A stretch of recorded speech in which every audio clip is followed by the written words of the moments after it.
Ok, c'est bon. Hop. Donc, ok. YouTube va changer. Pourquoi est-ce que je dis ça? C'est-à-dire que voilà, notre temps d'attention a totalement été détruit par le contenu court. Je ne vais pas seulement parler de TikTok ou de YouTube Short ou d'Insta Reels, je vais vraiment parler de la globalité de ces réseaux-là. Ce n'est pas forcément de la faute de ces réseaux-là, mais ce n'est pas non plus forcément la faute du public. C'est-à-dire que je parle souvent de relations, c'est une question de relation. C'est-à-dire que tout se consomme de plus en plus vite. Si je prends l'exemple voilà, des musiques qui sortent actuellement, généralement les morceaux durent entre 2 minutes 56, des fois durent même 1 minute 50. C'est parce que voilà, les gens n'ont plus le temps d'aller consommer des produits qui sont longs. Voilà, tout est devenu plus rapide. Tu veux avoir accès à tel film, tu as juste à te connecter en streaming, tu as accès à tel film.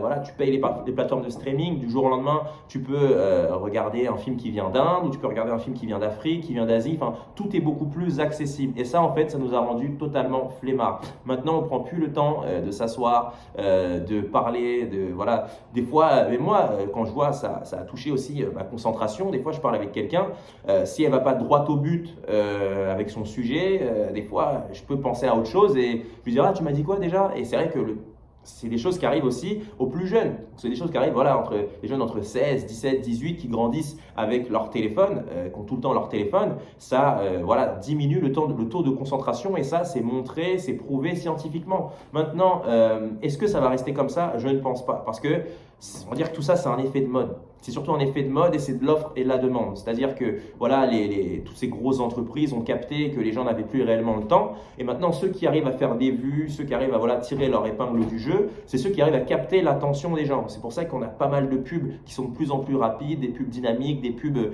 où on te chante je suis passé chez Soch, des trucs comme ça, pour que ça te rentre en tête, pour que quand tu vois le produit, tu te dises ah, ça me dit quelque chose. Ils ont tout capté et c'est pour ça que maintenant le format court, faut savoir qu'un créateur de contenu avant pouvait juste être un artiste, publier son contenu et faire quand même des vues. Aujourd'hui, il faut savoir, tout créateur de contenu qui arrive à faire un minimum de vues est obligé d'apprendre un peu le marketing, tu es obligé d'apprendre le commerce, tu es obligé d'apprendre comment voilà, faire en sorte que quelqu'un s'arrête. Moi, j'aime bien, par exemple, quand je fais des vidéos sur des trucs short ou sur YouTube, peu importe, sur TikTok plus précisément, je m'imagine quelqu'un qui est dans le métro. J'imagine quelqu'un qui est dans le métro et qui n'est pas assis, quelqu'un qui est bousculé. Donc je réfléchis, je me dis comment cette personne-là pourrait s'arrêter sur mon contenu. Comment est-ce que je pourrais faire en sorte que même dans le métro où il y a des personnes autour et qu'elle est sur son téléphone, comment je pourrais faire en sorte qu'elle arrive à regarder ma vidéo.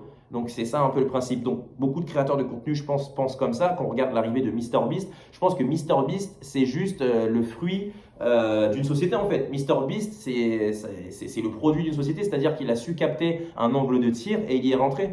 Il y est rentré et puis voilà, aujourd'hui c'est le plus grand youtubeur du monde. Et ça, c'est parce que aussi le monde a changé, les besoins de divertissement ont changé, le public ne demande pas forcément la même chose, mais chaque truc arrive à son paroxysme. Le truc, c'est que plus un truc est poussé, par exemple, on a eu le rap 2015-2016 jusqu'à 2019, Nekfeu, on verra, on a eu Damso, Macarena, etc. Bon, on a eu tout ce qui a une émergence, tout ce qui est poussé, va forcément aller créer son contraire. Si je parle par exemple du yin et du yang ou de l'ombre et la lumière, tout ce qui est poussé à l'extrême est obligé de revenir. C'est un peu comme une ficelle. Plus tu tires quelque chose, plus ça revient. C'est comme la muscu, tu vas pousser sur ton muscle, ce qui va le détendre. Donc voilà, c'est un peu ça l'exemple. Et ce qui est marrant, c'est que si on prend l'exemple, il y a un youtubeur, je ne sais plus, je mettrai son nom en commentaire, en description. Il y a un gars, il fait ses vidéos.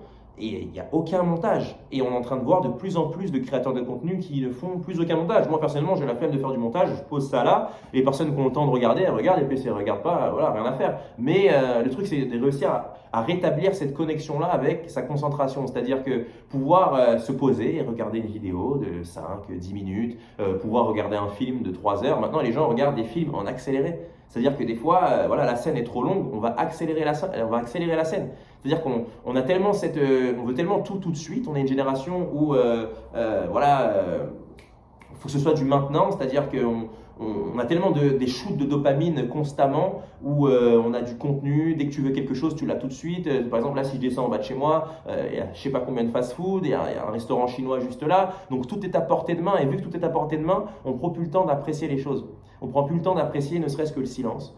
ne serait-ce qu'une balade en forêt, maintenant c'est devenu ringard, alors qu'il faut savoir que l'humain a besoin de se connecter à la nature, sans rentrer trop dans la spiritualité, mais la nouvelle génération qui arrive, qui est connectée aux écrans, ça cause des taux de dépression et de morosité et d'anxiété énormes. Quand aussi passent leur journée, quand ils passent leur journée à scruter la vie des autres sans vivre la leur, forcément, tu vois que la personne va montrer que les beaux aspects de sa vie, c'est-à-dire qu'elle est en vacances, voilà, elle est tout le temps en déplacement, voilà, surtout si tu es célibataire et que tu vois des gens en couple, toi tu te dis putain, pourquoi est-ce qu'eux ils ont le droit, moi, et ça commence à créer des trucs qui ne sont pas, alors qu'il suffit tout simplement de sortir dehors. Bon, je vais pas dire comme Macron, il suffit d'aller dehors pour trouver du travail, mais il suffit tout simplement d'aller dehors et c'est souvent les meilleures rencontres sont hasardeuses. Des fois, on n'ose plus faire de rencontres hasardeuses, tout passe par le téléphone, tout passe par, tout est on va dire que tout est scénarisé en fait, c'est-à-dire qu'on va envoyer un message, on s'attend à ce qu'il réponde ça, puis on va rétorquer ça, on se laisse le temps et on laisse plus le temps à l'imprévu. Je pense qu'il est important, c'est de encore laisser le temps,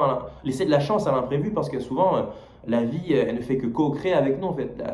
Le hasard, je pense pas que le hasard c'est quelque chose qui tombe comme ça. Là, je pense que le hasard c'est une succession de conséquences qu'on ne peut pas calculer parce que la vie, j'ai envie de voir ça un peu comme des maths, c'est-à-dire qu'il y a des chiffres qui bougent tout le temps, un peu à l'image de Matrix. C'est-à-dire que si on sort pas de la matrice pour justement aller découvrir son soi, pour aller découvrir la vie, on passe à côté de choses énormes. Et donc, c'est pour ça que je dis qu'il faut arrêter d'être une merde en fait. Bon, abonne-toi.